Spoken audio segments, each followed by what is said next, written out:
هلا بنات، شلونكم؟ شخباركم؟ ان شاء الله تكونون بألف خير.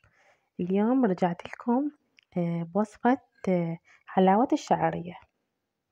طبعا هي الحلاوة اللي معروفة عندنا جدا بالعراق، مشهورة والكل يحبها، وأيضا طريقتها جدا سهلة وبسيطة.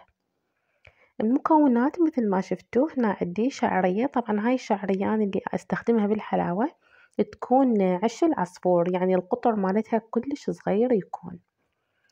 وهنا أنا عندي كوب سكر والزبد وضرب فانيلا وثلاث حبات هيل، وأيضا قليل من الزيت. خليكم وياي وتابعوا طريقة العمل للنهاية. نقول بسم الله ونبدي. طبعا هنا أنا خليت خاشوقة كبيرة من الزبد، وراح أضيف عليه قليل من الزيت حتى أحافظ على الزبد ما يحترق.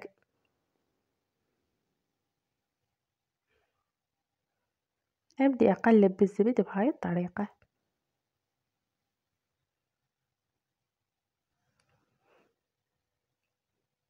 وهسه راح أضيف الشعرية إلها.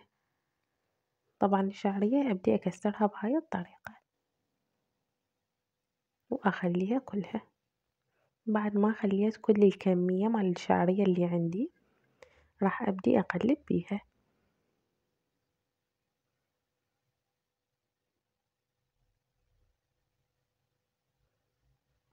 طبعا التقليب يستمر إلى أن يصبح لونها ذهبي، وما يصير تتركوها على النار أبد لأن تاخذ لون بسرعة تحترق وتصير بيها طعم كلش مو طيب.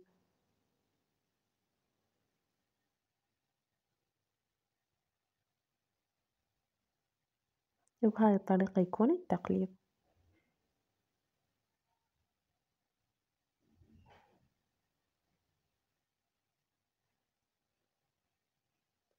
طبعا أنا ظليت هنا أقلب بيها باستمرار وأبد ما تركتها.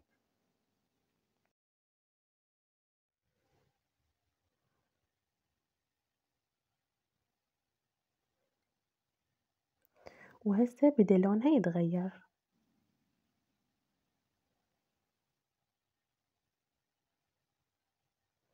شوفوا شلون صار لونها ذهبي.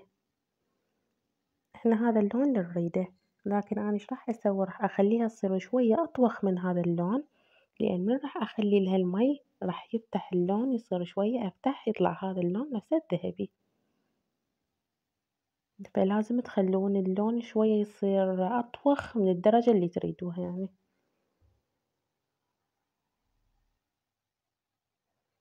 وبالنسبة للمي اني راح اخلي لها مي حار، ما اخلي لها مي بارد ابد، لأن الشعرية من هي حارة وتخلولها مي بارد راح تصير قوية، راح تاخذ وقت أطول عندكم يلا تستوي. بينما من هي حارة وتخلولها المي الحار راح تاخذ وياكم يعني وقت جدا قليل وتكمل. هنا أنا تقريبا أخذت وقت من عندي ربع ساعة وصارت جاهزة عندي. خليت لها حبات الهيل. طبعا الهيل ينطيها طعم ونكهة كلش طيبة. وأني أيضا ضفت الفانيلا، هسه راح أضيفها ويا الشكر، هم تنطيها نكهة وطعم كلش طيب. والفانيلا يكون اختياري. وأظل أقلب بيها مع الهيل إلى أن تطلع ريحة الهيل يعني تبين عندكم، حتى أخلي لها المي. وأنا أفضل أن تخلولها المي قبل الشكر، يعني الشكر أيضا يخليها تصير قوية إذا ضفتوه قبل المي. أنا هاي طريقتي يعني بعمل حلاوة الشعرية، وأكو هواي طرق إلها يعني مختلفة. وطبعا هو كل واحد تبقى كل واحد وطريقته شلون يعني يسويها. من بعد ما صارت بهذا اللون، شوفوا لونها شلون صار شوية أطوخ من الذهبي.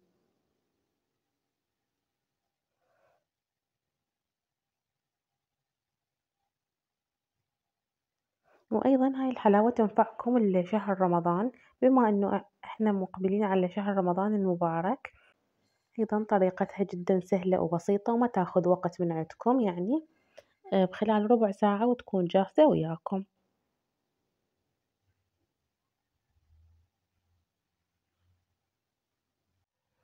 أتمنى إذا وصلتوا لهنا ويانا بالفيديو تخلونا اللايك وتشتركون بالقناة إذا ما مشتركين وتفعلون الجرس حتى يوصلكم كل جديد من عندي.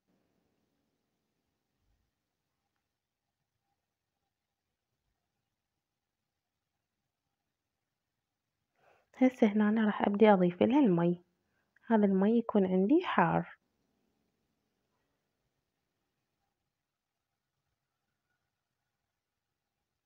طبعا أخذت من عندي كوبين مي، وهاي الكمية أنا اللي مسويتها كوبين شعرية، يعني كوبين شعرية أخذت وياي كوبين مي، وأيضا راح تاخذ كوب شكر. طبعا وهاي القياسات كلها تبقى حسب عددكم انتو، وتبقى حسب يعني القلاص اللي تقيسون بيه كل المواد. أنا هنا عندي هذا الكوب هو نفس اللي قست بيه الشعرية والمي، ولكن الشكر لا قسته بغير قلاص لأن أكيد كمية الشكر تكون أقل من عدها. هسه راح ينشف هذا الكوب الأول وراح أضيف لها الكوب الثاني. شوفوا شلون بدأ ينشف عندي الكوب الأول، طبعا أنا لسه أنا بعدني ما مخلية الشكر إلها. هسه ضفت الكوب الثاني،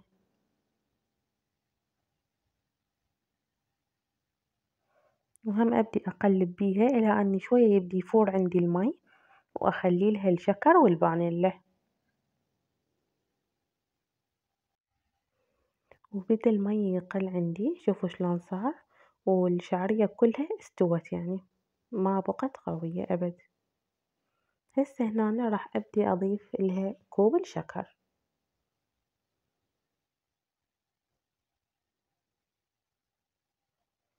وأيضا أضيف لها ظرف الفانيلا. وقلت لكم الفانيلا تكون اختياري يعني كيفكم انتوا اذا تحبون تضيفوها او ما تضيفوها، بس هي تنطي طعم ونكهة كلش طيبة.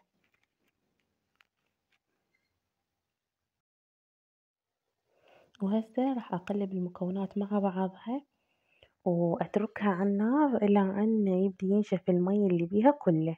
هنا طبعا شفت الحلا مالتها كانت مضبوطة 100%.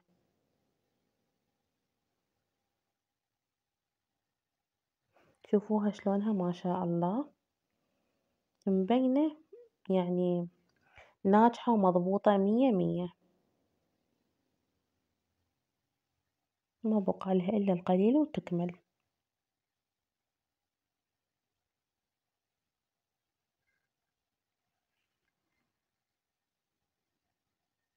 إذا تحبون تحصلون على يعني حلاوة ناجحة مثل هاي اللي هسه أني سويتها، استخدموا حلاوة الشعرية اللي تكون أم العش، وتكون يعني رفيعة كلش، القطر مالتها يصير كلش صغير. ومن بعد ما جهزت عندي حبايبي شوفوها شلون صارت، راح أبدي أصبها بسم الله. شوفوها ما شاء الله، طبعا طعمها وريحتها ما شاء الله ما تنوصف، كلش كلش طيبة. أتمنى تجربون هاي الطريقة وإن شاء الله تعجبكم. والكمية صارت كلش هواية، يعني هسه أنا صبيت هذا الصحن وبعد أكو من عندها.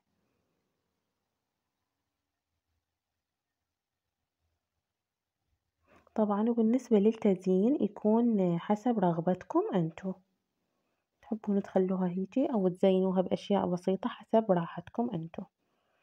أنا هنا عندي مبروش جوز الهند، هذا المبروش راح أزين بيه وجه الطبق كله.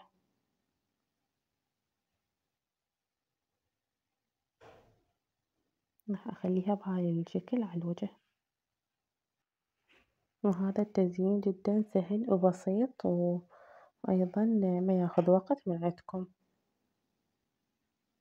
وأيضا ينطي جمالية للطبق ويصير شكله كلش حلو ومرتب.